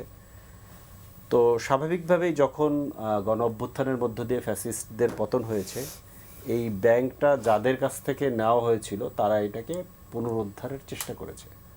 তখন কিন্তু আমরা মানে অন্তত ছবি টবিতে দেখেছি যে ওইখানে গোলাগুলি হয়েছে, লোকজন আহত হয়েছে এবং বিএনপির সংশ্লিষ্ট নেতাদেরই বিরুদ্ধেই অভিযোগ যে তারাই এটা এসালমের পক্ষে দখল ধরে রাখতে গেছিল। মানে গোলাগুলির এই ঘটনাগুলোর মধ্যে তারা ছিল। যুবদলের একজন বিখ্যাত নেতার নামও এটা শোনা যায় এই যে এই ঘটনাগুলোর মধ্য দিয়ে। এখন ব্যাপারটা হচ্ছে যে ব্যাংককে আপনি কিভাবে, মানে এগুলো প্রাইভেট ব্যাংক, প্রাইভেট ব্যাংককে আপনি কিভাবে দেখবেন এটা সেটা। বাংলাদেশের প্রাইভেট ব্যাংক যেগুলো হয়েছে বেশিরভাগ প্রাইভেট ব্যাংকই রাজনৈতিক কারণেই হয়েছে। বাংলাদেশের মানে ধরেন আমাদের অর্থনীতির সাইজ এবং জনগণের মানে মানে পরিমাণ, পপুলেশন, দুইটাকে যদি আপনি ইয়ে করেন, কোনোটাই তো ইন্ডিয়া থেকে বেশি না। ইন্ডিয়া আমাদের থেকে অনেক কম সংখ্যক ব্যাংক দিয়ে ইন্ডিয়া কিন্তু পরিচালিত হচ্ছে। বাংলাদেশে কেন এত ব্যাংক? আবার ওই পুরোনো জায়গায় যেতে হবে। সবাই আসলে রাজনৈতিক কারণে এই ব্যাংকগুলো দেওয়া হয়েছে। ধরুন ইসলামী ব্যাংক নিয়ে প্রচুর কথা হয়। ইসলামী ব্যাংকে যেহেতু এককভাবে জামায়াত ইসলামী, হ্যাঁ এটা ঠিক আছে যে জামায়াত ইসলামী যেহেতু এককভাবে তাদের যেহেতু একটা সুশৃঙ্খল রাজনৈতিক সংগঠন, তারা এককভাবে নির্দেশ দিলে সেই অনুযায়ী সবাই চলে, এই ব্যাপারটা যেহেতু দেখা যায় এবং জিনিসটা যেহেতু দেখা যায়, ক্যাডার ভিত্তিক সংগঠন বলা হয়, তো এটা যেহেতু দেখা যায় সবাই বোঝা যায় যে সবাই ইসলামী ব্যাংকের মধ্যেই লেনদেন করে, তো স্বাভাবিকভাবে তখন এটার উপরে তাদের একটা রাজনৈতিক নিয়ন্ত্রণ থাকে। কিন্তু অন্যান্য প্রাইভেট ব্যাংকগুলোর ক্ষেত্রেও তো তাই। অন্যান্য প্রাইভেট ব্যাংকগুলো কোন প্রাইভেট ব্যাংকের চেয়ারম্যান কিংবা গভর্নিং বোর্ড কাদের নিয়ন্ত্রণে, 5 তারিখের পরে কারা কারা নিয়ন্ত্রণ নিছে, এগুলো তো রাজনৈতিকই, ওগুলো তো রাজনীতির বাইরে না। ধরেন আব্দুল আল মিন্টু সাহেব কোনটার দখলে আছেন, মির্জা আব্বাস সাহেবের হাতে কোনটা আছে, মোর্শেদ খানদের হাতে কোনটা আছে, এগুলো তো প্রাইভেট ব্যাংকই। ওগুলো তো ধরেন এটার নাম ইসলামী নাই দেখে কি ওইগুলো নিয়ে আপনি আলাপ করবেন না, বিষয়টা তো তা না। বিষয়টা হচ্ছে ইসলামী ব্যাংককে যেভাবে এটা ধ্বংস করা হয়েছিল, এইটাকে পুনরুদ্ধার, মানে এখানে মূল ফ্যাক্টরটা আপনাকে বুঝতে হবে। মূল ফ্যাক্টর হচ্ছে এসালম ফ্যাক্টর। আর্থিক খাতে বিশেষ করে ব্যাংকিং সেক্টরে এসালম ফ্যাক্টর হচ্ছে বড় ফ্যাক্টর। তা আপনি এসালমের কাছে এটা আবার নিয়ে যেতে চাচ্ছেন কিনা, এইটা হচ্ছে ব্যাংকিং সেক্টরের সবসময় আলাপের ক্ষেত্রে এটা প্রধান আলোচ্য বিষয়। যে কারণে ব্যাংক রেজুলেশন অধ্যাদেশ যখন মানে কি বলে যে সংস্কার করে পাশ করা হলো, আমরা এই আলাপ কিন্তু বারবার তুলেছি যে 18 ক যুক্ত করে আপনি পুরনো মালিক আবার এসালম দিকে ফেরত আনতে দিতে চান কিনা। সিমিলারলি এই যে চেয়ারম্যানকে আপনি যে কাউকে চেয়ারম্যান দেন, কোনো অসুবিধা নেই, কিন্তু এই যে চেয়ারম্যানকে দেওয়া হলো, এ তো 2007 সালে হচ্ছে ওই ডিপার্টমেন্টের হেড ছিল। 2017 সালে যখন থেকে এই এসালম প্রাতিষ্ঠানিকভাবে ব্যাংকগুলো দখল করা শুরু করলো, সে এটা সহযোগী এবং তাকে পরে প্রমোট করা হয়েছে, ডেপুটি গভর্নর হয়েছিল সে। এবং 5 তারিখের পরে আমার কাছে যতটুকু তথ্য আছে, বিএনপিপন্থী কর্মকর্তা কর্মচারীরা তাকে ঘাড় ধরে বের করে দিয়েছিল বাংলাদেশ ব্যাংক থেকে। তাহলে তাকে কেন নিয়োগ দিলেন? স্বাভাবিকভাবে তখন একটা প্রশ্ন আসবে। তো আজকে যে কোনো একটা প্রাইভেট ব্যাংকে ধরেন, আপনি যে কোনো একটা প্রাইভেট ব্যাংকে ধরেন, বাংলাদেশে ধরেন আতিউর রহমান নামে একজন ছিল না, রাখাল কি যেন গভর্নর, রাখাল রাজা গভর্নর, তারা যদি যে কোনো একটা প্রাইভেট ব্যাংকে আপনি বসায় দেন কিংবা একটা পাবলিক ব্যাংকে বসায় দেন, এটা রিপারকেশন হবে না? তো এটাকে তো তখন আপনি জামাত কিংবা ওইভাবে দেখতে পারবেন না, এটাকে তো অন্যভাবে দেখতে পাবেন। এখন হ্যাঁ, আপনি রেগুলেশন কিভাবে করবেন, রেগুলেশনটা প্রথমত ঠিক করতে হবে, আইন কানুনগুলো, এবং সেটা সবার জন্য মানতে হবে। আপনি মানবেন না, অন্যের উপরে বাধ্য করবেন, সেটা তাহলে হবে না। এবং এই রেগুলেশন মেনটেন করার জন্য প্রথমত এবং প্রধানত যেটা দরকার ছিল সেটা হচ্ছে বাংলাদেশ ব্যাংককে ঠিক করা। বাংলাদেশ ব্যাংককে ঠিক করার ক্ষেত্রেই তো ধরেন প্রথম মানে গোড়ায় গলতটা তো ওখানে। বাংলাদেশ ব্যাংক পৃথিবীতে মানে সেন্ট্রাল ব্যাংক, যেটা সেন্ট্রাল জিনিসটা আমাদের নাম হচ্ছে বাংলাদেশ ব্যাংক, এটা তো সেন্ট্রাল ব্যাংক। পৃথিবীতে কোথাও সেন্ট্রাল ব্যাংক দলের নিয়ন্ত্রণে থাকে না। সেন্ট্রাল ব্যাংকের কাজ হচ্ছে একটা রেগুলেটরি অথরিটি হিসেবে কাজ করা, এবং ও মানে জনগণের পক্ষ থেকে ব্যাংকগুলোকে এবং আর্থিক খাতের নিয়মকানুনগুলোকে সে ঠিক করবে। এইটার জন্য সাধারণত পৃথিবীতে এইটা অর্থ মন্ত্রণালয়ের অধীনস্থ কোনো প্রতিষ্ঠান হয় না। বাংলাদেশে কিন্তু বাংলাদেশ ব্যাংক অর্থ মন্ত্রণালয়ের অধীনস্থ একটা প্রতিষ্ঠান। এটা কিন্তু আমাদের সংস্কার প্রস্তাবের মধ্যে এই আলাপগুলো বিভিন্ন সময় করা হয়েছে, এগুলো যদিও করা হয় নাই, যে এইটাকে আর্থিক বিভাগ থেকে আলাদা করে একটা স্বায়ত্তশাসিত প্রতিষ্ঠান হিসেবে প্রতিষ্ঠা করতে হবে। এবং তারপরও স্বায়ত্তশাসিত প্রতিষ্ঠান না থাকা সত্ত্বেও সাধারণত এই বাংলাদেশ ব্যাংকের গভর্নর পদে দেখা গেছে যে মোটামুটি অ্যাকসেপ্টেড, বাইরে থেকে আনা লোকজন দিছে, এক্সেপ্ট হাসিনার কয়েকটা টার্ম এর বাদে। কিন্তু এইবার যেটা হলো, শুরুটাই হলো একজন দলীয় ব্যক্তিকে গভর্নর দিয়ে, যিনি আবার অর্থনীতিবিদও নন, হ্যাঁ, একজন ব্যবসায়ী, তাকে দিয়ে। তো তারপরে যেটা মানে এর পরে যে রিয়াকশনগুলো, এটা তো স্বাভাবিকভাবে তখন প্রত্যেকটা জায়গাতেই প্রত্যেকটা পদক্ষেপে আসবেই, সন্দেহ তৈরি হয় জি। যে আপনি বোধহয় আসলে একটা ওইটা করতে চাচ্ছেন। এর সন্দেহগুলো তৈরি হওয়াটা স্বাভাবিক। জি। এইটা সরকারেরই দায়িত্ব, সরকারের দিক থেকে জিনিসটা ওই আস্থাটা তৈরি করা। ইসলামী ব্যাংকের ক্ষেত্রে এটা যেটা হয়েছে যে এই যে আস্থাটা, যে অনাস্থাটা, যেভাবে টাকা উত্তোলনে হিড়িক হচ্ছে, ধরে নিলাম এই তর্কের খাতিরে সেলিম ভাইদের দলের এখানে ব্যাপক প্রভাব আছে, আমি তর্কের খাতিরে লইতে, কিন্তু এটা এই মানে এই প্রভাবটা তো মার্কেটে গিয়ে পড়ছে, অন্য ব্যাংকগুলোর ভিতরেও কিন্তু এই প্রভাব সার্বিক অর্থনীতি খুব দিকে দ্রুত পড়ছে। দ্রুত ঠিক করা জি দরকার। হাবিবুর রহমান হাবিব, এই যে পুনর্দখলের জন্যই চেষ্টা ইসলামী ব্যাংক। একটা জিনিস আপনাদেরকে বুঝতে হবে, ইসলামী ব্যাংক কি জামাত ইসলামের? ইসলামী ব্যাংকে সব শেয়ার হোল্ডার, সব শেয়ার কি জামাত ইসলামের? এখানে সৌদি আরবের, আরব মিলির দু একটা দেশেরই আছে, এটা জামাতের তো না, এটা বিদেশিদের এখানে শেয়ার আছে। এসালম বিদেশিদের শেয়ারগুলো কিনেছিল। এসালম যখন দখল করলো, এটা দখল তো এমনি করতে পারে না, বিদেশিদের শেয়ার এসালম কিনে নিয়েছিল, নেওয়ার পরে তারপর ব্যাংকের নিয়ন্ত্রণটা নিয়েছে। কিন্তু 5 তারিখের পরে এসালমের শেয়ারটা সব দখল করলো জামাত। এটা কোন আইন? এসালম আপনার শেয়ারগুলো আমি কিনে আমি মালিক হলাম, কিন্তু আপনাকে যখন উৎখাত করে আমার ভাই রুবেল নিল, তখন কোন আইনে নিল? সব তো তার না। কিন্তু যে বিএনপি এসালমকে আবার বিএনপি এসালমকে প্রতিষ্ঠা করতে চাচ্ছে না। এসালম যখন ব্যাংকের মালিকানা নিল বা নিয়ন্ত্রণ নিল, তখন যে চেয়ারম্যান যার নিয়ে বিতর্ক, সে ওই সময় দায়িত্ব ছিল এই তো ব্যাংকের থেকে। এখন কথা হলো যে ব্যাংকের চেয়ারম্যান দিল বিএনপি, তাহলে পরে এখানে কেন আন্দোলন করলো? আগের চেয়ারম্যানকে সরিয়ে দেওয়া হয়েছে বলে নাকি? তা আগের চেয়ারম্যান কেন সরিয়ে দেওয়া হলো? এই যে আরডিএস ফান্ড একটা 11,000 কোটি টাকা এখান থেকে নেওয়া হয়েছে, অস্বীকার করতে পারবে? এই টাকা নিয়ে লোন দেওয়ার নামে প্রত্যেকটা পরিবারকে 5,000-10,000 টাকা দেওয়া হয়েছে, এই টাকা। তারপরে আরও 11,000 কোটি টাকা, এই কারণে তাকে সরানো হয়েছে এই মুহূর্তে এতগুলো। তারপরে দিয়ে নাবিল গ্রুপ তো আওয়ামী লীগের একেবারে প্রথম সারির কাছের লোক, 20,000 কোটি টাকা তার লোন, খেলাপি ঋণ, তাকে 700 কোটি টাকা দিল কীভাবে? এ তো বিচার হওয়া উচিত। আগে যে ব্যাংকের এমডি চেয়ারম্যান ছিল, তাদেরকে সরিয়ে দেওয়া হলো, যার কারণে আন্দোলন করতেছে গ্রাহকদের নামে যারা এই সংগঠনের সাথে জড়িত, ও তো বিচার হওয়া উচিত। নাবিল গ্রুপ আওয়ামী লীগের কাছের লোক, তার 20,000 কোটি টাকা তার খেলাপি ঋণ, তাকে 700 কোটি টাকা কীভাবে দিল? কোন কারণে দিল? তার এগেনস্টে কী রেখেছে? কোলাটেরাল কী রেখেছে? আর কোন কারণ দেখিয়ে দিল বলেন তো? এই সময়ের মধ্যে কত বড় দুর্নীতিবাদটা! আর ইসলাম ব্যাংকে আমার ভাই বলতেছে ভালো না, অনেক আগের থেকে খারাপের দিকে গেছে, আগের থেকে গেছে। ব্যাংকের মালিক শুধু তারা না, তারা অন্যের মালিকানা সহ তারা দখল করছে। এটা কি ভালো? আমি ওই জন্য টকশোতে বলতাম যে বিএনপির কিছু ছেলেরা আমাদের চেয়ারম্যান সাহেবের কথা না শুনে কিছু জায়গায় দখল বিদখল করছে, টেম্পো স্ট্যান্ড হ্যান্ডা শাসত। এরা এই টেম্পো 10 টাকা সারাদিনে 20 টাকা নিয়ে রোজ কিয়ামত পর্যন্ত যতগুলো টাকা জমা করবে, জামাত ইসলামী ব্যাংক দখল করে তার চেয়ে বেশি করেছে। তাহলে টেম্পোতে ব্যর্থ হয়ে ব্যাংকে আসছেন? না, আমরা তো ব্যাংকে আসিনি। ব্যাংকে আপনার মানে উদাহরণ বলছে যে দখল করছেন। টেম্পো স্ট্যান্ডে এই যে একটা প্রচারণা, এটা যারা শ্রমিক তারা এটার সাথে যুক্ত, এটা কোনো বিএনপি বা এলাকা না। ওই টেম্পো যারা চালায়, টেম্পোর সাথে সম্পর্কিত সিরিয়াল দেয় তারা, সারাদিন কষ্ট করে না জানতে কথা বলে, হয়তো 300, 400, 500 টাকা ম্যাক্সিমাম পায় একদিন মজুরি। তাহলে টেম্পোতে সিরিয়ালটা দেবে কে দিবে? ওটা না হলে তো সমস্যা। এইগুলি নিয়ে বিএনপিকে চাঁদাবাজ বলতে। কিন্তু ইসলামী ব্যাংক, জামাত ইসলামী এক ব্যাংক খেয়ে তো বড় হয়ে গেছে, রোজ কেমন পর্যন্ত চললো তার। আবার ইলেকশনে যে কাজটা করলো। এখন কথা হলো যে মিনিট বলতে হবে। এই যে আমার ভাই যেটা হাতে বেশি সময় নিয়ে ছোট্ট করে না, আমি আমার ভাই যেটা বললেন, আমরা একটা ব্যাংক করবো কেন? আমি রাজনৈতিক দল, আমি রাজনীতি কেন ব্যাংক করবো, কেন আমি বিশ্ববিদ্যালয় করবো, কেন আমি মেডিকেল কলেজ করবো, কেন আমি হাসপাতাল করবো, কেন আমি কোচিং সেন্টার করবো? কেন আমার নামে করতে হবে, দলের নামে করতে হবে? তার তো কোনো মানে নাই। আমার কথা হলো যে আপনি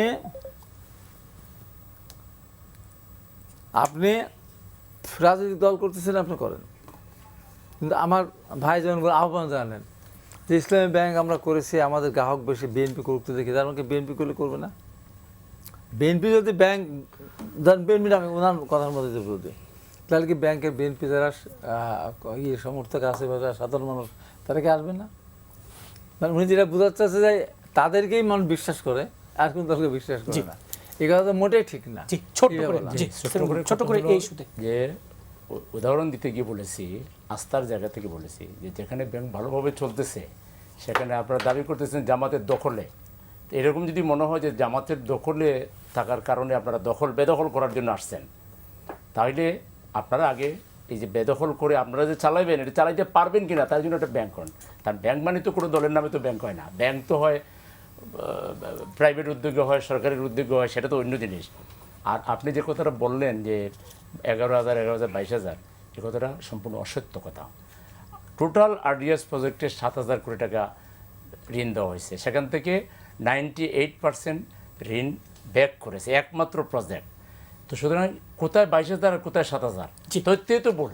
জি হাতে একেবারে নাবিল গ্রুপের 700 টাকা বিভ্রান্তি তৈরি করে না, নাবিল গ্রুপের 700 নাবিল কোটি গ্রুপের টাকা? ব্যাপার আমি জানি না, কিন্তু নাবিল গ্রুপ তো আর আমার কেউ না। আপনি যেটা বলতেছেন আরডিএস, আপনাদের ওটা প্রথম সারির আরডিএস মিটিংয়ের প্রজেক্টের কথা যেটা বক্তা। বলেছেন, ইসলামী ব্যাংকের চেয়ারম্যানকে সরাইলেন কিসের ভিত্তিতে? কোনো কারণ বলছেন? এই যে- এই যে যেটা বলতে এই যে এটা নাবিল গ্রুপের 700 টাকা, এটা তো অসত্য। নাবিলের 700 কোটি টাকা তাহলে তো তারা গ্রেফতার করে বিচার করবে, হবে তো সরাইবেন বিচার, কেন? হবে বিচার। আর সরাই এমন না একটা সরাই দিবেন, বিচার হবে কি করে? না যাকে দিলেন সে তো না আরো সর- বড় মানে বাদ দিয়ে দিয়েছে তো। ফ্যাসিস্টের দালাল। বাদ দিয়ে দিয়েছে তো, তো এখন আর না বাদ দিলেন। বিএনপি তো সাহস আছে, তো বাদ দেওয়ার আপনারা তো সাহস আছে গোলা তো। পানিতে মাছ শিকার করেন, বাদ এটা না দেওয়ার করে সাহস আছে। পারতেন তো। আরেকটা কথা যে এটা না বললাম, করে হাতে একেবারে সময় না, বাংলাদেশ একটু ব্যাংকের যেটা চারজনের বললাম, বক্তব্য শুনে অনুষ্ঠান আমরা তো শেষ করবো। বাংলাদেশ ব্যাংকের বড় বড় জ্ঞানী বুদ্ধিজীবী বিশ্লেষক শিক্ষক আতিউর রহমান থেকে দিয়েছিল, আপনারা তো প্রপার হ্যান্ডেলিং লুট করেন না। করে শেষ করে ফেলছে। আপনারা যে দেখেন না, অপেক্ষা বাংলাদেশ করেন, ব্যাংকের যে গভর্নর দিয়েছে এটা কিসের ভিত্তিতে? অপেক্ষা করেন, আচ্ছা, একটু যে প্রসঙ্গে আসি। গভর্নরটা ছিল তারা কিভাবে বিদায় দিয়েছে? অপেক্ষা- মোহাম্মদ সেলিমউদ্দিন, সে তো একটু- ইউনুস সরকারের নিয়োজিত গভর্নরকে গলা ধাক্কাতে বের করে দিয়েছে। এই যে সর্বজন গ্রাহ্য ব্যক্তি ছিল, অর্থনীতিবিদ ছিল। না, না, আর এখন যারা অর্থনীতিবিদ দিলেন আছে। তিনি কে? তিনি একজন সাধারণ ব্যবসায়ী। অথচ লুট ভালো করছে কিছু তো। করেছেন এরকম ভালো কিছু না। করেন নাই তো। খারাপ কিছু করেন না, অনেক ভালো অনেক করেছেন। খারাপ কিছু করেছে, অনেক যেমন খারাপ হচ্ছে কিছু অন্তত করেছে। এখনকার গভর্নরের চাইতে তো ভালো করেছেন। না, অন্য একটু না, বিষয়, এখনকার এখনকার গভর্নরের চাইতে ভালো করেছেন। পরীক্ষা জি মোহাম্মদ সেলিমউদ্দিন একটু দিচ্ছে, এই রেজাল্ট ইস্যুটা আলোচনা হয় নাই। শুনে অনুষ্ঠান শেষ করবো। পুশিন ইস্যুতে এইটি নিয়ে একটু বলবেন, এবং আমরা জানি যে ভারতের যে হাই কমিশনে তিনি এসে এক ধরনের মন্তব্য করেছেন যেটি নিয়ে আলোচনা আছে, বিতর্ক আছে, যে দুই দেশ এক হলে পরিণত হবে বিশ্ব শক্তিতে। এবং এই পুশিন ইস্যুতে সিলেটে আজকে আপনাদের আমির বলছেন যে সীমান্তের পুশিন ইস্যু নিয়ে সংসদে কথা না বলার জন্য চাপ দেওয়া হচ্ছে। কেন বিএনপি কথা বলতে দিবেন, এরকম কেন মনে হচ্ছে? তাহলে ডাল মে কুচ খেলা হয়। বিএনপি তাহলে এখানে সেই অতীতের ফেসিবাদের ধারায় মানে কোনো বিদেশি প্রভুদের তল্পিবাহক হয়ে দেশ চালাতে চায়। তারা সাহস করে স্বাধীন যে পররাষ্ট্রনীতি এবং বাংলাদেশের স্বাধীনতার সার্বভৌমত্বকে উচ্চকিত রাখার জন্য যে ধরনের দেশের স্বার্থকে অক্ষুণ্ণ রেখে রাজনীতি করা কিন্তু আমরা দরকার। সীমান্তে তো বিজেপির বলিষ্ঠ ভূমিকা দেখছি। বিজেপির বলিষ্ঠ ভূমিকা আর বিএনপি এই যে শুভেন্দু বলতেছে যে আমি 5,000 অলরেডি পাঠিয়ে দিছি এবং আরও প্রায় 1 লাখের কাছাকাছি লোক তারা সীমান্তে জড়ো করেছে পাঠানোর জন্য। এই জায়গায় বাংলাদেশ সরকার যেভাবে শক্ত মনোভাব নেওয়া দরকার ছিল এবং প্রতিনিয়ত এটা প্রেস ব্রিফিং করে জাতিকে জানানো দরকার ছিল আসলে সীমান্তে কী করতেছে। এই ক্ষেত্রে সরকারের আমরা নতুন নীতি দেখতেছি। সরকার এখানে কিছুটা লুকোচুরি করার চেষ্টা করতেছে, বিশেষ করে ভারতীয় অ্যাম্বাসেডর যে কথা বলেছেন, এই কথার ব্যাপারে বিএনপি এটা যদি অন্য কোনো স্বাধীন রাষ্ট্রে করতো তাহলে তারা এতক্ষণে অ্যাম্বাসেডরকে ডেকে জিজ্ঞাসা করতো যে কেন এটা আপনি বলেছেন। বিএনপির প্রকৃতিতে আমরা কিছু এখনো দেখতেছি না। বা পার্লামেন্টে একটা সরকারি দল যেটা জুলাই বিপ্লবের, জুলাই আন্দোলনের ধারাবাহিকতা একটা সরকার, পার্লামেন্টে তো তাদের এটা নিয়ে সমস্ত পার্লামেন্টের মানে 300 এমপিকে এক করে এখান থেকে একটা আজকে তিনি ব্রিফ দিচ্ছেন একটা সাধারণ ঘটনা নিয়ে, কুমিল্লার একটা ঘটনা। তার তো ব্রিফ দেওয়া দরকার ছিল সীমান্ত নিয়ে, তার ব্রিফিং করার দরকার ছিল অ্যাম্বাসেডারের বক্তব্য নিয়ে। এইসব বিষয়ে কথা না বলে আজকে এই যে পার্লামেন্টে এটা ইনি এনেছেন, এখন এটা বলতে আমি বাধ্য হচ্ছি যে মূলত তারা দেশ চালানোর ব্যাপারে তাদের দায়িত্ব অবহেলাকে আড়াল করার জন্য এবং যে বাজেট দিয়েছেন, যে বাজেট আসলে শ্রমিকের জন্য যেখানে কোনো কথা নেই, কৃষকের সেই সারের ভর্তুকি 19,000 কোটি টাকা সরাই নিয়েছেন, কমিয়ে দিয়েছেন, আরও যেসব বাজেটের ব্যর্থতা এটা আড়াল করার জন্য আজকে সংসদে একজন মুরব্বী পার্লামেন্টের নারীদের হিজাব নিয়ে কথা বলেছেন, নারীদেরকে কটাক্ষ করেছেন। তারপরে স্বরাষ্ট্রমন্ত্রী পার্লামেন্টে ছোট্ট আদনা বিষয়কে নিয়ে আসছেন। তার মানে তারা মূলত ঘটনাকে আড়াল করার জন্য, তাদের ব্যর্থতাকে আড়াল করার জন্য তারা ডাইনে বামে নানা ধরনের পরিস্থিতি তৈরি করে মূলত তারা জাতিকে এক ধরনের বিভ্রান্তির মধ্যে রাখার চেষ্টা করতেছেন। আমরা মনে করি সরকারকে আরও স্পষ্ট অবস্থান নেওয়া দরকার সীমান্তের ব্যাপারে, এবং ভারতের রাষ্ট্রদূত যে কথা বলেছেন এই ব্যাপারে সরকারের পক্ষ থেকে ভারতকে জানা উচিত, জিজ্ঞাসা করা উচিত যে এটা কী বলা হয়েছে, এটা ব্যাখ্যা কী, সুস্পষ্ট ব্যাখ্যা সরকারের তরফ থেকে জানতে হবে। এটা তার অন্য কেউ জানতে পারবে না, জি। সরকারই সরকারকে বলতে হবে যে আপনাদের অ্যাম্বাসেডর কি বললেন, জি। ভারতীয় আবুল হাসান রুবেল, রাষ্ট্রদূত এই যে কি বলেছেন, এটা পুশিন এটা নিয়ে জানতে যা হবে। হচ্ছে হাই কমিশনার যা বললেন, এবং এই যে জামাত আমির অভিযোগ করেছেন যে পুশিন নিয়ে সংসদে কথা না বলার জন্য চাপ দেওয়া হচ্ছে। ধন্যবাদ। প্রথমত আমি বলি যে আমি মানে গতকালকে বিএনপির একজন ছিলেন, জামায়াতের একজন ছিলেন, এবং আমরা সবাই একমত ছিলাম যে পুশিন বাংলাদেশের যে করার প্রক্রিয়া, এই প্রক্রিয়ার বিরুদ্ধে আসলে একটা ন্যাশনাল ইউনিটি জায়গায় আমরা আসলে থাকা দরকার। কারণ হচ্ছে এটা একটা ন্যাশনাল কোয়েশ্চেন, এখানে তো আসলে কোনো দলের ভেদাভেদ করার আসলে কথা না, দলের ভেদাভেদের বাইরে গিয়ে আসলে ন্যাশনাল ইন্টারেস্টের জায়গায়। কিন্তু আবার অন্য আরেকটা জিনিস হচ্ছে যে এই যে মানে পুশিনটা কেন হচ্ছে, এই পুশিনের জায়গাটাতে একটা দেখবেন যে একটা বিজেপির পশ্চিমবঙ্গে জয় একটা এটা ক্ষেত্রে অনেক বেশি সামনে এনেছে, কিন্তু এই পুশিনটা কিন্তু আসলে অনেক আগে থেকে হচ্ছে, এবং সরকার আসলে অনেক বড় বড় কথা বলছিল যখন, তখনও কিন্তু আসলে পুশিন হচ্ছিল। মানে পুশিনের প্রক্রিয়াটা হচ্ছে ভারতের একটা বহুদিনের আসলে এক ধরনের ওইখানকার যে সাম্প্রদায়িক এবং মানে বিজেপির যে রাজনীতি, এই বিজেপির রাজনীতির একটা ফলাফল, কৌশল, এবং এরা সবসময় এই টেনশনটা বজায় রাখতে চায়, তাতে করে তাদের ভোট ব্যাংককে সে যাতে আসলে ইয়ে করতে পারে। এবং এই বক্তব্যটা তো মানে আমি মনে করি যে সম্পূর্ণ অগ্রহণযোগ্য। কারণ হচ্ছে যে বাংলাদেশ এবং ভারতের জনগণ তারা মানে পরস্পরের বন্ধুত্ব অবপন্ন হতে পারে, কিন্তু দুই দেশের যে সম্পর্ক, এই দুইটি দেশের সম্পর্ক হবে একটা মর্যাদার ভিত্তিতে, একটা সমতার ভিত্তিতে, এবং এই মর্যাদা এবং সমতার ভিত্তিতেই আসলে সম্পর্কের জায়গাটা নির্মাণ করতে হবে। এবং এখানে একটা বন্ধুত্বপূর্ণ সম্পর্ক জনগণের সাথে জনগণের থাকতে পারে, কিন্তু এক হয়ে যাওয়া যে ভাষা ব্যবহার করেছেন তিনি, এটা সম্পূর্ণ অগ্রহণযোগ্য। জি, ফরিদুল হক, যে দীনেশ ত্রিবেদীর মন্তব্য এক হয়ে যাওয়া, এ নিয়ে আপনি কি বলবেন, এবং পুশিন ইস্যুতে সরকারের নতজানু নীতি আপনিও দেখেন কিনা?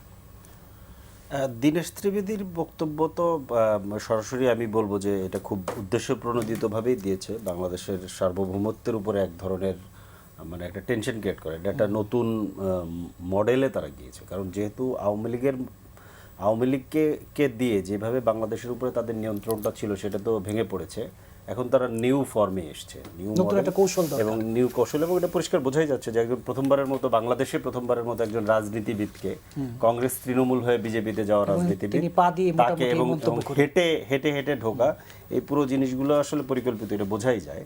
এখানে একটা টেনশন ক্রিয়েট করার একটা চেষ্টা করা হচ্ছে, এইটা একটা ব্যাপার।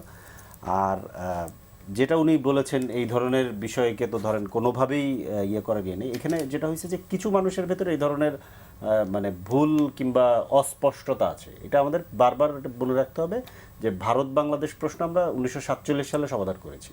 47 সালে বাংলা, পূর্ব বাংলা আইদার স্বাধীন বাংলার সাথে যেতে চেয়েছে অথবা পাকিস্তানের সাথে যেতে চেয়েছে, তারা ইন্ডিয়ার সাথে যেতে চায়নি। এটা আমরা আমাদের নির্বাচিত প্রতিনিধিরা তখনকার গণপরিষদে ভোটের মাধ্যমে এটাকে সমাধান করে এসেছি আমরা, সো ওইটার কোনো আলাপই নাই।